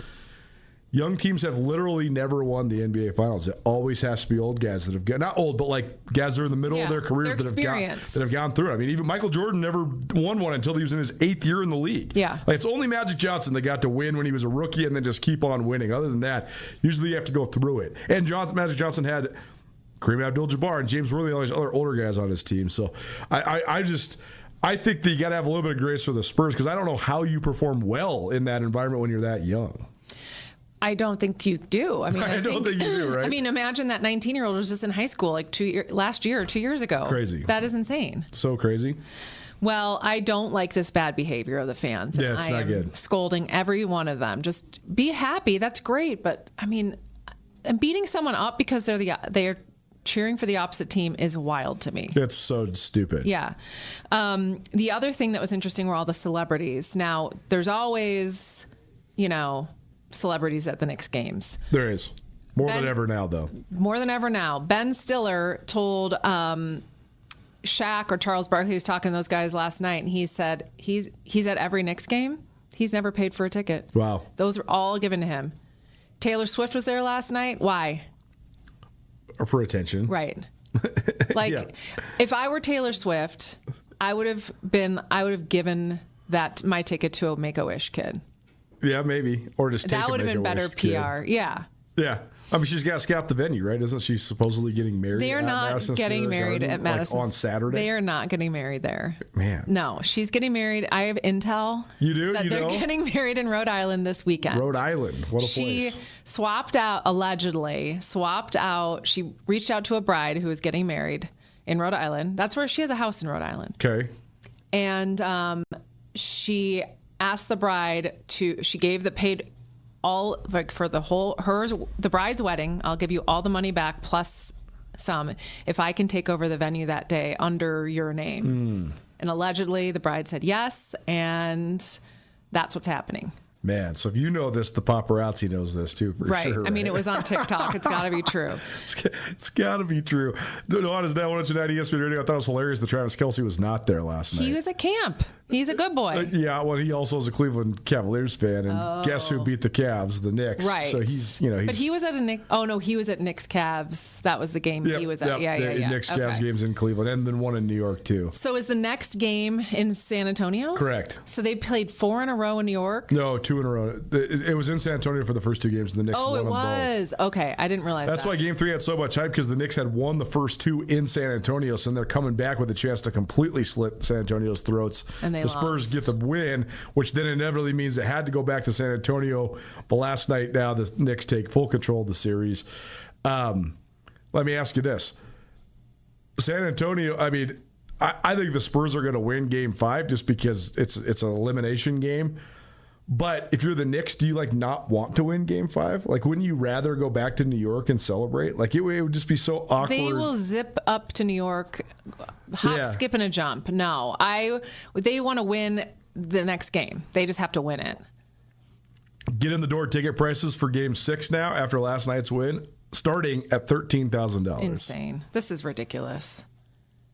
We were watching last night, and one of my wife's cousins said, How do all these normal people get in here? And I was like, guys, there's no normal people that are at this game. No. They're like, well, they look like normal people. I'm like, well, everyone looks like normal people. Just because that person's not famous doesn't mean he's not an investment banker on Wall Street. Yeah, they're all wearing Knicks shirts. Or a corporate vice president who makes $700,000 a year or whatever. Like all these people have massive. But then there are some normal people there that spend everything. So like some 5-year-old right now's college savings has been blown for a Knicks game. Worth it. Like he's going to graduate high school and be like, sorry, son, you're not going to college. Or we you're on went your to own. the Knicks finals. Yeah. Well, it's been pretty cool to watch. And, knocking on the door, New York Knicks. Are you rooting for the Knicks? Well, Here's the worst part about being a degenerate sports gambler is that my emotional affiliation is directly and exclusively tied to who I bet on. Mm-hmm. And I bet on the Spurs to win. I've bet on the Spurs 4 games in a row, in fact, and I've only won one. And but I did win last night because I actually didn't. Last 2 games, I did not bet on the Spurs to win. I just bet on them to cover, and they did cover both times. But I also have the Spurs to win the championship as a futures bet. I got the Spurs to win the series, and I got the Spurs to win in 7. So I got multiple futures bets on this. And you may not be able to say this out loud on the air, but how much would you win if you won those bets? Oh, man. Not a crazy amount. I'm a very disciplined sports gambler. That's why I'm actually not a degenerate when I tease about that. Like, I have a very defined formula based on bankroll units, and there'll never be a time where I win or lose more than what I win or lose usually. Okay, so no answer. I mean, I basically have 1 to 2 units on each of those games. So if I win, I'll win like 4 times whatever the unit is. I'm basically betting 2 units to win 8 units. Okay. It's like playing 2 hands of blackjack at once. Okay, good for you. All right, well, I'm rooting for the Knicks, although I do love Wemby because he's so cute and weird looking, but he had the most bizarre press conference after the game last night. I felt so bad for him. Why? Because they just kept asking, like, where did it all fall apart? When did it unravel? Blah, blah, blah. And they kept asking about, like, the fourth quarter and, like, the last couple plays, which were huge plays. But, like, as Charles Barkley said on Inside the NBA, if you blow a 29-point lead, it doesn't come down to 2 or 3 plays in the fourth quarter. Yeah. You started screwing something up immediately after halftime, spiraled. And it just keeps going. Because somebody asked him about, like, because the second to last play where nobody boxed out and OG Anunoby got the tip in to like go up 1, they were trying to get him to like throw his teammates under the bus. They're like, asked him like, what about that specific play? And he was like, I don't know. He's like, we started screwing this thing up immediately in the third quarter. This was like the last 2 hours of my life. It wasn't the last 2 minutes of that game. Right. But he had like his hood up and you could tell he was super emotional. And Aww. So it'll be good for him. Buddy. Regardless if they win or lose, this will be the thing that drives him forward for sure. So. Well, I felt bad when people threw eggs at him. Yes. That is disgusting. This is so ridiculous. I mean, and he wasn't hard to miss because all you have to do is just like throw it in the air. Yeah, what a bizarre experience it would be to be him. Yeah, well, also just bizarre to be playing. I mean, I assume they're prepped for this stuff and kind of expect it, especially in New York. Like, but no one deserves that. No doubt. Just made me mad. Well, anyway, I heard an interesting tidbit. So that there's the infamous Michael Jordan flu game. Yes. From the mid '90s. I can't remember if it was the '95, '96, '97. One of those mid '90s finals. And some say Jordan was actually just out all night partying. I was gonna say he had the brown bag. Yeah, but like the thought was that he ordered room service from a hotel and like the fans had like food that basically like poisoned him. But I read this fascinating little short article about how home court advantage in the NBA is significantly less than it used to be because of apps that exist on the phone. Because you used to go out to dinner, you never know who might get in your food. You used to go out and party at the club. You used to go drinking. You used to go chasing women, whatever. And maybe not as much in the finals or the playoffs or whatever. But there was all these factors where you could get derailed and maybe you're more tired because of all these different things. And now these dudes are such pros and there's so much access on your phone. Boom, boom, boom. You order exactly what you want on DoorDash. There it is at your hotel. You order whatever girl you want off of Tinder. Like, you don't have to stay up late. It's a wild article talking about how home court advantage is not even close to what it used to be in the NBA. Well, the thing is everyone knew where they were staying in a hotel. So anyone who DoorDashed food to that hotel, they had a good chance of it being. I wonder if they just bring their own food and have their own chefs or something. And there's the flying part. There's charters. I mean, I'm sure they do have their own food maybe as well. That's probably at least an option. I would only eat packaged food. I mean, like those guys in the 60s and 70s and 80s were riding on commercial flights when people could smoke. And it's just so different than it used to be. My brothers, when they were, I probably told this story, they were flying from Chicago to Calgary, or Calgary to Chicago. I don't remember. And the whole Calgary Flames team was on their flight. And they were like these little hockey fans. Yeah. Like, oh my God. It was pretty cool. Yeah. And now here they are. They all got private planes, et cetera, et cetera. Yeah. Checking out those sports here on ESPN Radio 102.9 FM. What else you got? All right. The World Cup has begun. Indeed. Are you stoked about this? I mean, I think it's great. I hope I hope the players and fans are treated with respect. I know that FIFA jacked up the prices. The opening game, U.S. versus Paraguay, was $2,735 for a ticket. What is wrong with everybody? There's a site in Seattle next Friday. One of my buddies was group texting me and my brother, being like, "What do you got? What do we got to do to get you guys to take the day off and go over there?" And I was like, "Well," he's like, "I got a place to stay. We could get over there quick." He's like, the World Cup's probably not going to be this close and for the next 30 years. And I was like, it's actually, you're talking me into this. And then I saw that and I was like, no, I'm good. Yeah, no, it's ridiculous. But the Europeans are here. They have infiltrated the U.S., which is great.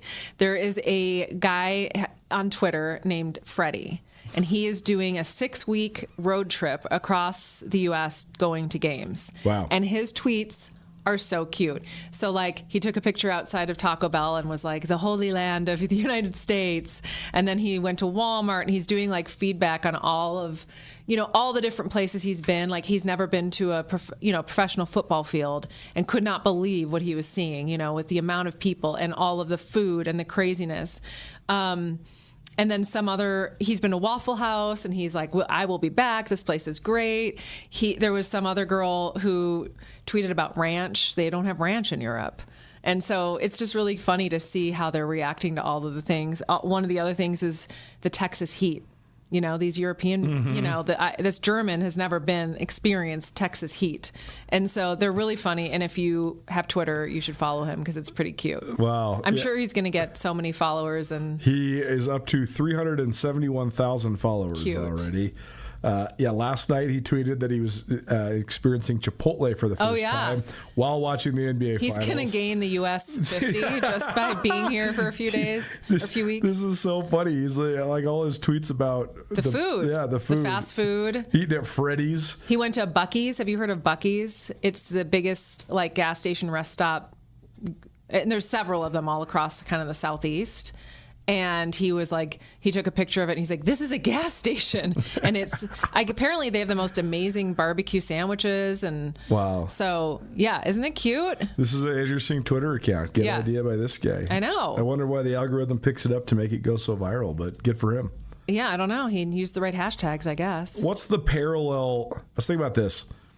Because then we were debating, I would love to go to a big time soccer game, but I would rather do it in a place where everybody loves soccer. Like in Europe. In going England to watch the United States play to a 0-0 draw against Australia in the World Cup in Seattle is whatever. I'd rather go to a Bayern Munich game in the heart of Germany or Yeah. I think this would be super fun. I mean, it would. But what's the parallel? Is this it just feels so weird to have the sport that is America's not that into in America and have all these people from all over the world coming here. Yeah, it's like if the World Series was in Africa or something, or the NBA Finals.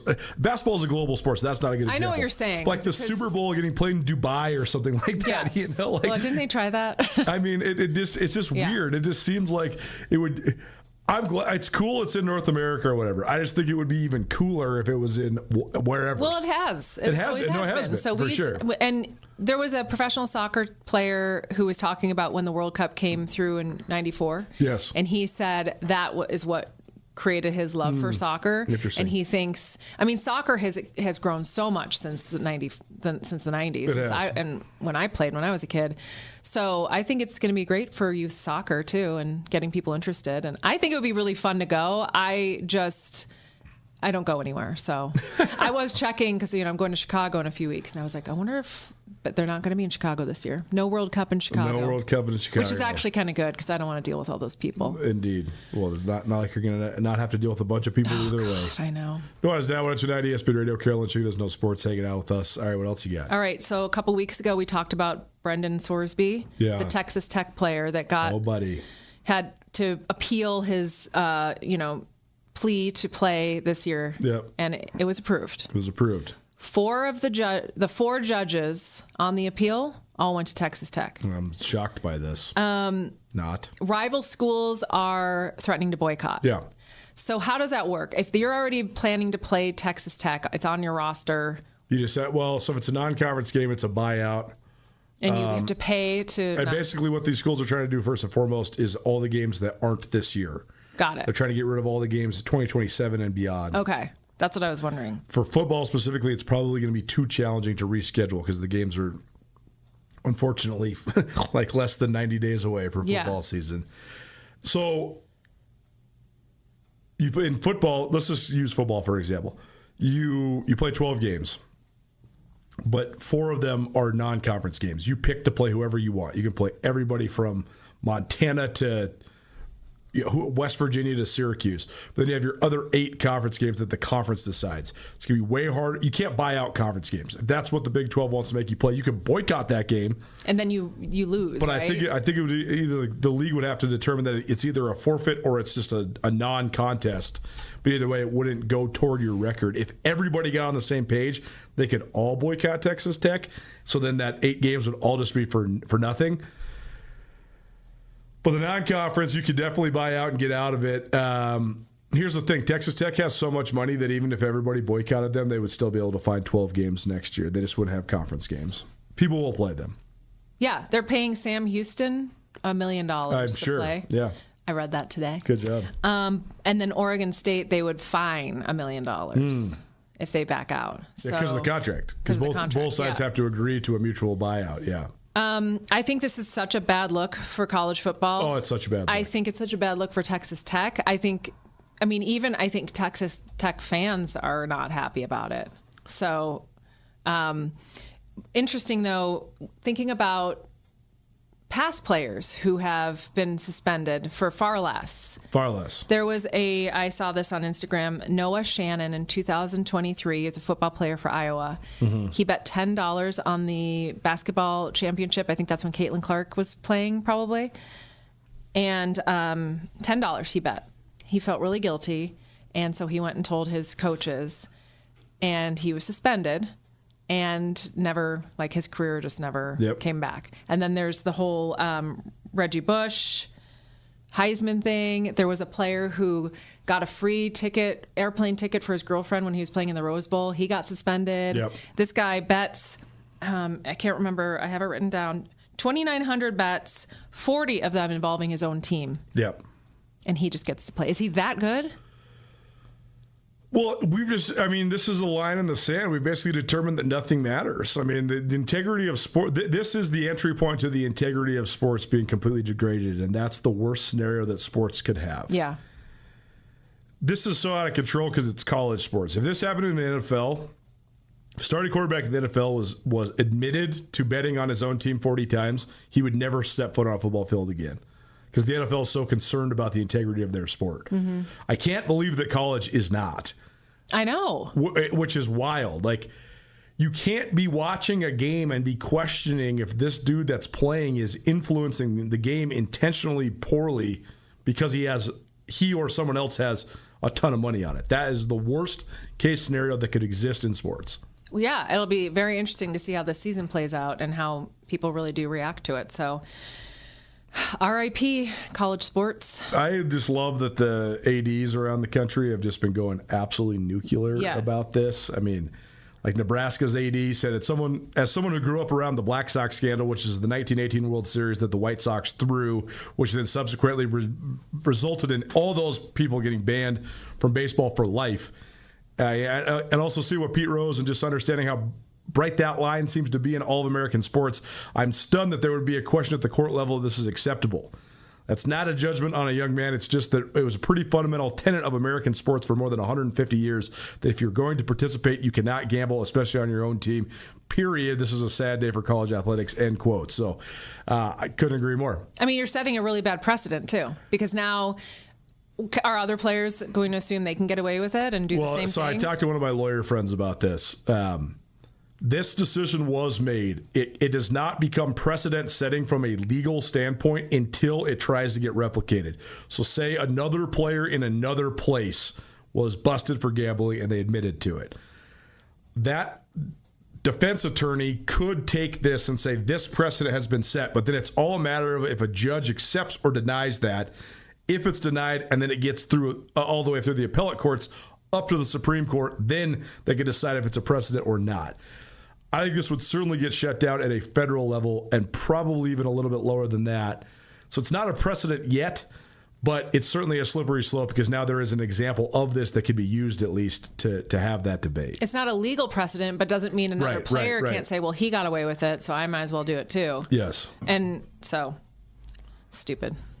It's wild. Okay, well. I don't know how to fix it. I don't know what the answer is. I don't know either, but I guess people will, maybe if people boycott and don't, I don't, people have to start standing up to this nonsense.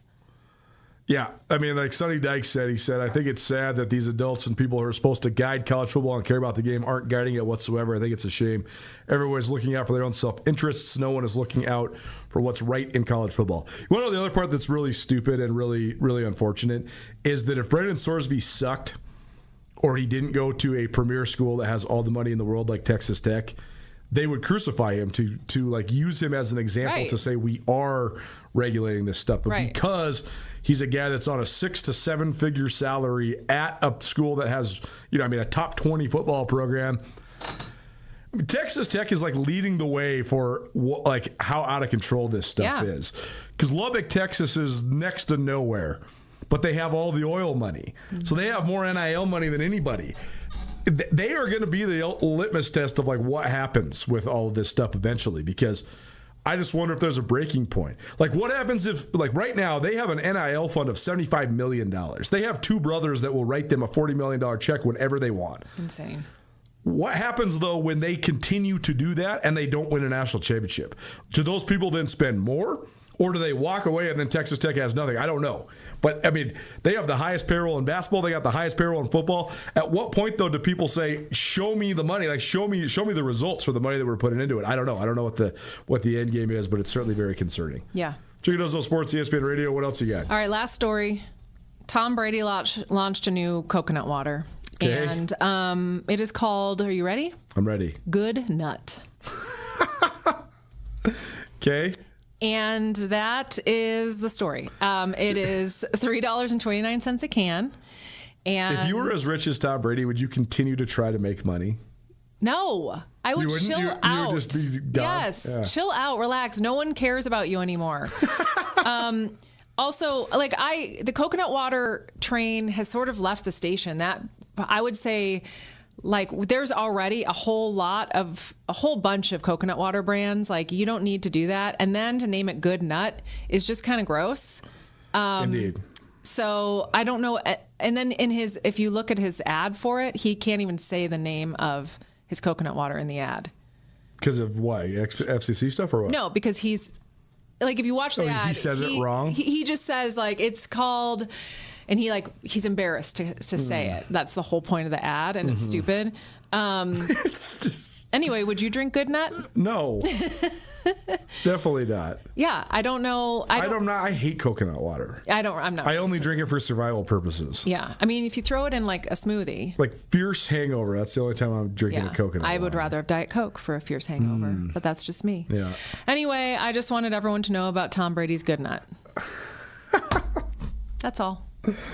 Yeah, I don't know if I would keep going or not if I was super rich. No. Here's the thing with people in the industry, entertainment industry, sports industry. You're paying out so many people. Sure. So you make a ton of money.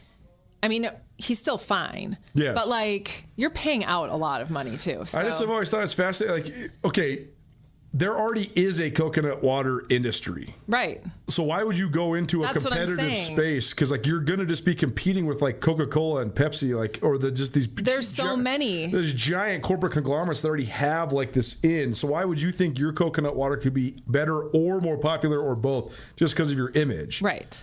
Like if I had a ton of money, I would continue to work, but I would invest in like very steady niche. Or just very steady things. Just buy a bunch of duplexes in Bozeman or something. Right. You know what I mean?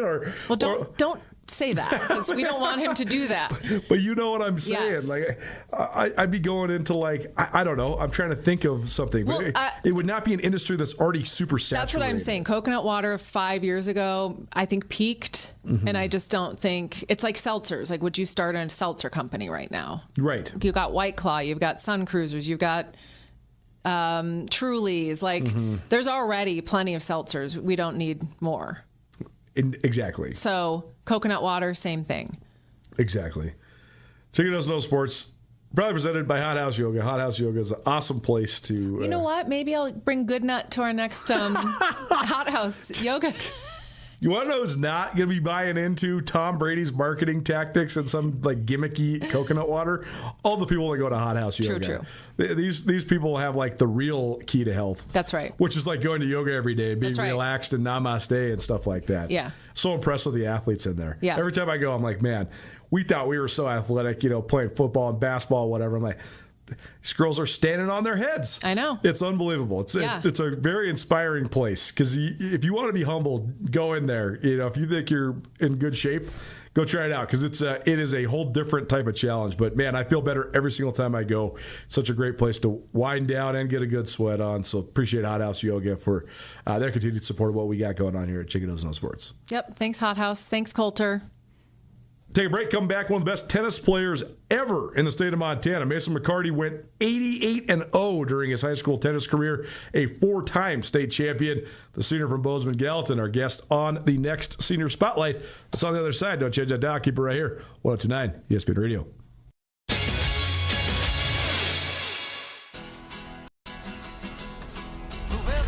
Around here, we see a lot of people head out. No matter where they're going, we just make sure they're ready. Before you hit the road, get a pre-trip safety check at Les Schwab Tires. It's free. Plus, this May, save up to $200 on select sets of 4 tires. If we can't guarantee it, we won't sell it. At Shields, we're anglers, endlessly seeking and refining techniques. We're hunters and storytellers, because we've been out there. We're experts that put products and gear to the test, so we can share that knowledge with you. At Shields, we understand your outdoor journey and the path you're on, because we walk it too, every step of the way. Shields, right there with you. Mountain Town Vacation Rental Management, your local partner for vacation rental success. We provide a fully customized hosting experience tailored to your needs and goals. Your home is listed on every major site, helping you maximize visibility and bookings. And our local team is available 24/7 to handle guest needs and booking inquiries. Let us take the stress out of managing your vacation home. Contact us today at mountaintownvrm.com or give us a call at 406-369-3080.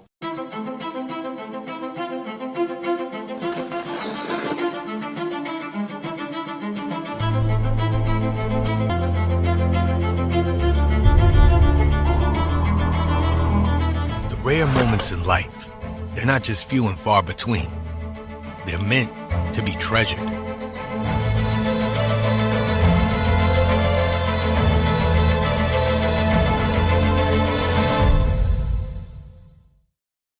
Bring the whole family to the Stone of Accord for a wonderful brunch. From traditional comfort food to eclectic specials, there's something for everyone to enjoy. And it wouldn't be a proper Missoula brunch without an Irish coffee and a mimosa. The Stone of Accord, Irish fare with Montana flair. Restaurant, liquor store, and casino.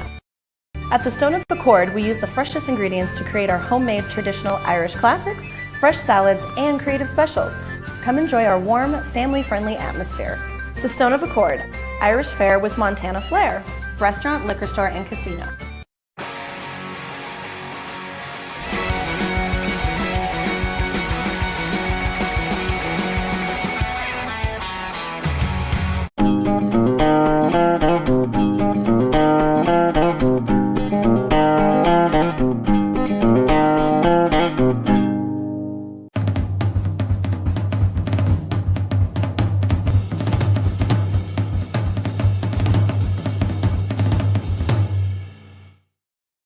Missoula Sports Center.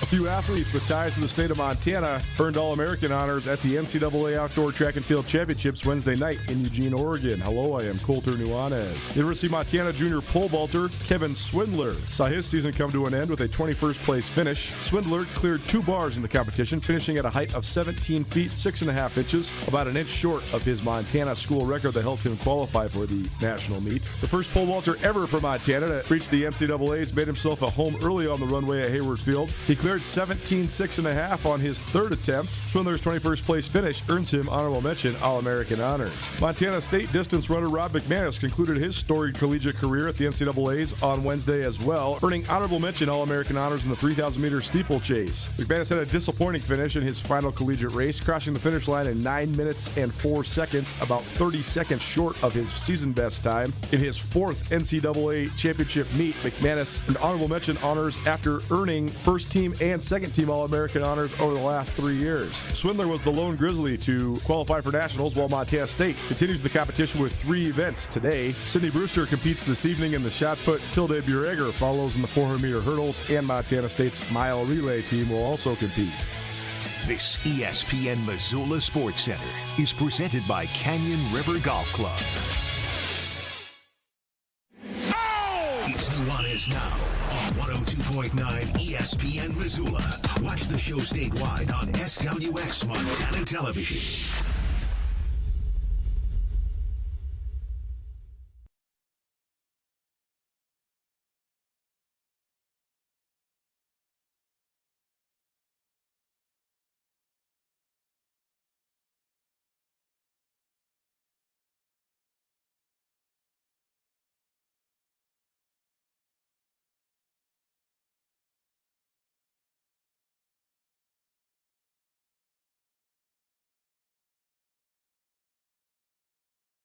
Senior Spotlight, probably presented by McElmurray Homes, rolls on, and we're checking in now Bozeman Gallatin High School with the latest addition to the 4-time champion club for boys tennis. Mason McCarty joined us last year after his 3rd straight tennis title. He just wrapped up an undefeated career at Bozeman Gallatin. Mason, thanks for being here, man. How's it going?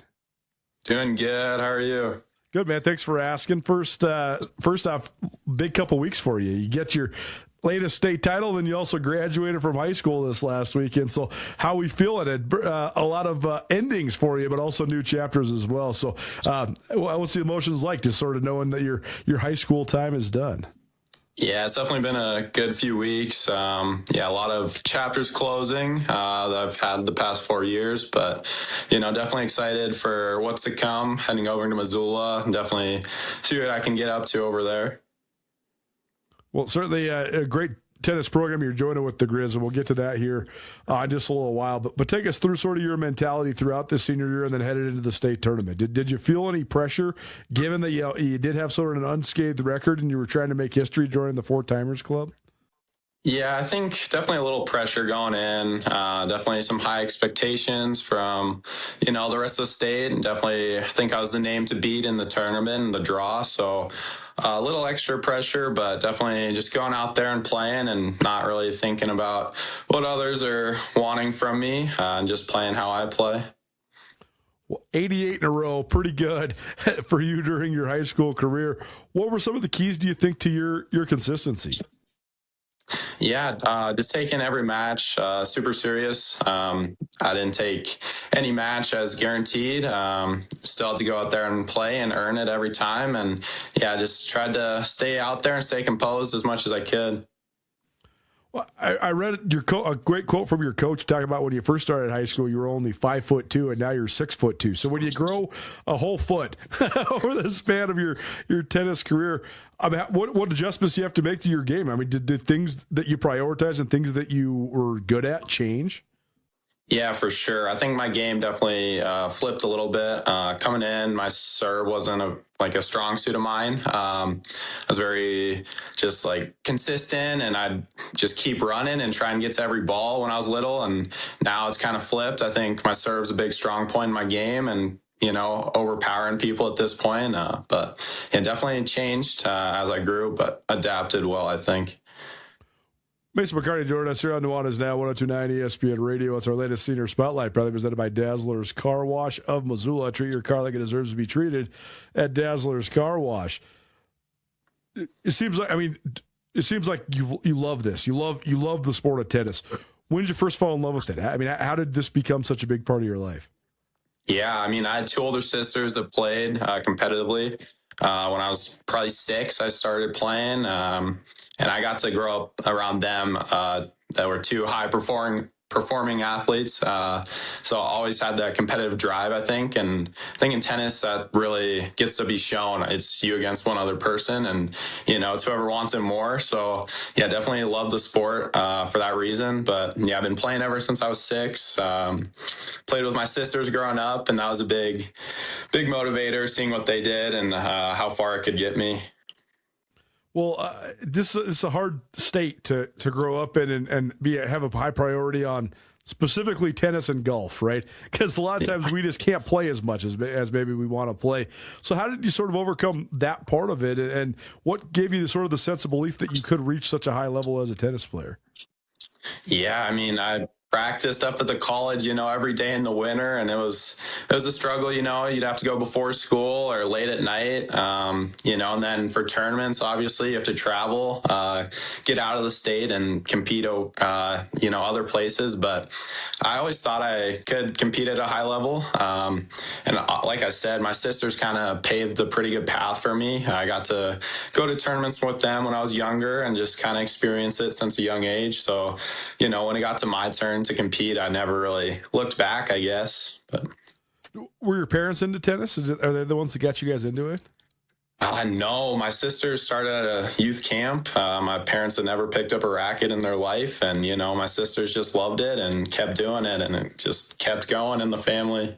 Well, that's cool that you guys all fell in love with it, and that you had the ability to sort of maximize that and keep on going.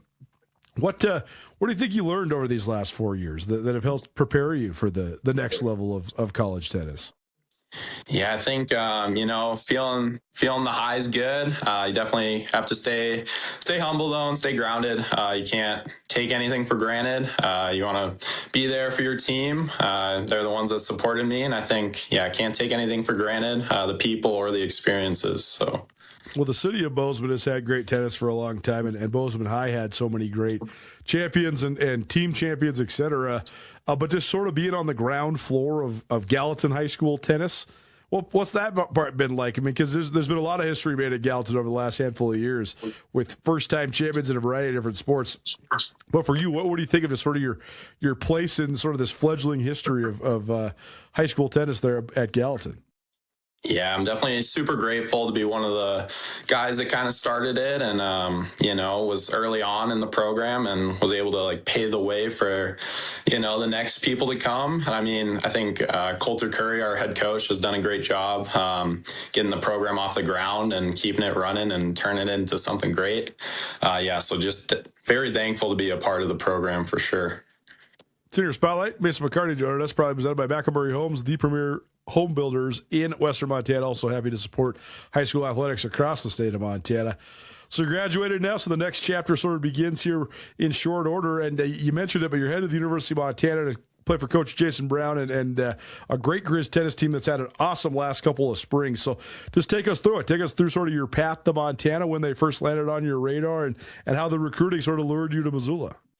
Yeah, I mean, Coach Jason Brown, I've grown up around him. He's watched me since I was a little kid competing around the state. As soon as he could recruit me, I mean, he was reaching out. And I mean, ever since he recruited me, I knew I always wanted to play for him and his program. He's a really special guy. I mean, on and off the court, he wants to see you succeed and grow. So that was a main factor for me. I wouldn't want to play for anyone else. And, them having a great program and being in state was just an added cherry on top. Did you get some out-of-state interest as well? Yeah, definitely a little out-of-state interest. I think U of M was definitely my biggest offer for sure, which, I mean, I'm super blessed to have that, to be able to stay in state and play for him for sure. But yeah, definitely some other interests. Well, there's a lot of fun parts about covering tennis in the Big Sky Conference, but one of the things I love the most is the international flavor. Like, you're joining a team that has, I mean, you'll be one of only a couple Montana guys on the team. Everybody else is not just from out of state; they're from out of country, right? There's guys from Germany and Spain and England and all sorts of different Ireland. So, what do you think of just that experience? I guess the upcoming experience you're going to have learning about guys and getting to be teammates with guys from all over the globe. Yeah, I'm super excited just to get over there and learn about each one of them and get close with them. I think it'll be a really good time. They have a really great group over there that's pretty tight, I think. So I'm definitely pumped for it. Well, Coach Brown, you mentioned you go way back with him, but I mean, what an interesting and inspiring guy. I mean, we love having him on this show. He's always got something good to talk about, whether it's tennis or life, right? And he's got such an interesting background himself as well. So what sort of impressions has he left on you, and what do you think about just going to play for a coach like that? Yeah, I mean, he's one of the main reasons why I want to go over there. Great guy. I love talking to him. I can talk to him about anything, I feel like, which I think very valuable in a head coach for sure. Super, super great guy. Don't even have the words to tell you like how much he means to me and the chance he's given me. Do you, what's the thing that has you most excited about your next step, your next opportunity? Just starting college, getting out there. I want to see how far tennis can take me and how good I can get. And I think the program over there is definitely the right next step for me. So, just seeing how good I can get in the next 4 years. Do you have a favorite memory or a favorite lesson that you've learned over these last 4 years that's going to carry you or that you'll look back on when you do make the next step to college? Yeah, I think winning state my sophomore year at home in Bozeman for the first time was definitely super special to me. I won it on the Gallatin courts where I was playing, all 4 years of my high school career. So that was definitely super special. I got to do it in front of my friends and family. So I think that'll definitely be a pretty fond memory of mine. Miss McCarty here on Nuanez Now, 102.9 ESPN Radio, recent graduate from Bozeman Gallatin High School. And he's our latest senior spotlight, a 4-time state champion there for the Raptors, went 88-0 during his decorated career. Last thing for you, has it sunk in?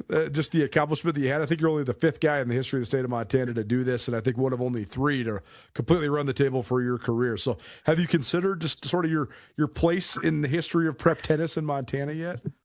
I don't think it's fully set in for sure. It's kind of hard to grasp my career as in total, but I think maybe it will, maybe it won't. I don't know. It's all been great the past 4 years. Well, now you get to write a new chapter. So certainly, I know the Grizz are excited about having you, and we appreciate you for hanging out with us here today. We'll certainly follow along once you get to Missoula, but thanks for hanging out with us here today, man. Yeah, thank you.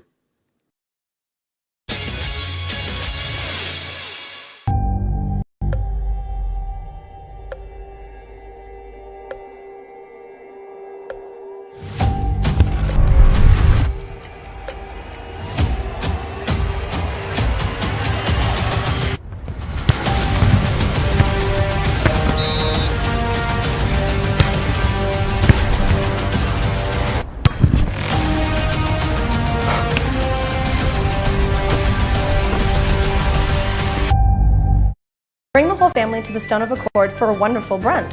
From traditional comfort food to eclectic specials, there's something for everyone to enjoy. And it wouldn't be a proper Missoula brunch without an Irish coffee and a mimosa. The Stone of Accord, Irish fare with Montana flair. Restaurant, liquor store, and casino. At the Stone of Accord, we use the freshest ingredients to create our homemade traditional Irish classics, fresh salads, and creative specials. Come enjoy our warm, family-friendly atmosphere. The Stone of Accord, Irish fare with Montana flair. Restaurant, liquor store, and casino. Access to Montana's great backyard is the best part of being a Grizzly. At the University of Montana, our classrooms are the mountain peaks, river valleys, and never-ending plains of the Big Sky Country. We provide students with the hands-on training to protect and enjoy hunting, conservation, and stewardship. launches the careers of outdoor leaders so that they can protect our traditions and ensure they are passed down for future generations. Because what's made in Montana is remaking the world. Why would any business let you use their product and give you 365 days of reassurance? Mattress Firm does because they believe in their mattresses. Save on top brands like Nectar, Tempur-Pedic, Beautyrest, Serta, Stearns & Foster, and others. Mattress Firm carries $149 mattresses all the way up to the luxury Purple Rejuvenate Premier. 0% in payments as low as $39 a month, along with 365 days of reassurance. See why Mattress Firm is Montana's best place to find the sleep you deserve. Mattress Firm, where it's easy to get a great night's sleep.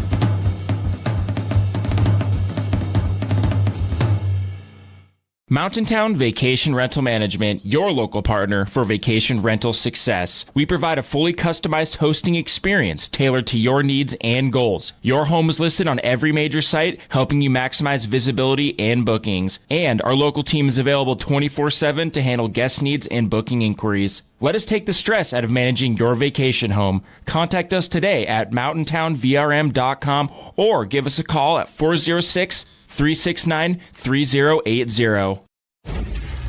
ESPN Missoula Sports Center. A few athletes with ties to the state of Montana earned All-American honors at the NCAA Outdoor Track and Field Championships Wednesday night in Eugene, Oregon. Hello, I am Colter Nuanez. University of Montana junior pole vaulter Kevin Swindler saw his season come to an end with a 21st place finish. Swindler cleared 2 bars in the competition, finishing at a height of 17 feet 6.5 inches, about an inch short of his Montana school record that helped him qualify for the national meet. The first pole vaulter ever from Montana to reach the NCAAs made himself a home early on the runway at Hayward Field. He cleared 17.6.5 on his third attempt. Swindler's 21st place finish earns him honorable mention All-American honors. Montana State distance runner Rob McManus concluded his storied collegiate career at the NCAAs on Wednesday as well, earning honorable mention All-American honors in the 3,000-meter steeplechase. McManus had a disappointing finish in his final collegiate race, crossing the finish line in 9 minutes and 4 seconds, about 30 seconds short of his season best time. In his 4th NCAA championship meet, McManus earned honorable mention honors after earning first team and second team All-American honors over the last 3 years. Swindler was the lone Grizzly to qualify for nationals, while Montana State continues the competition with 3 events today. Sydney Brewster competes this evening in the shot put. Tilde Bureger follows in the 400-meter hurdles, and Montana State's mile relay team will also compete. This ESPN Missoula Sports Center is presented by Canyon River Golf Club. This is Nuanez Now on 102.9 ESPN Radio Missoula.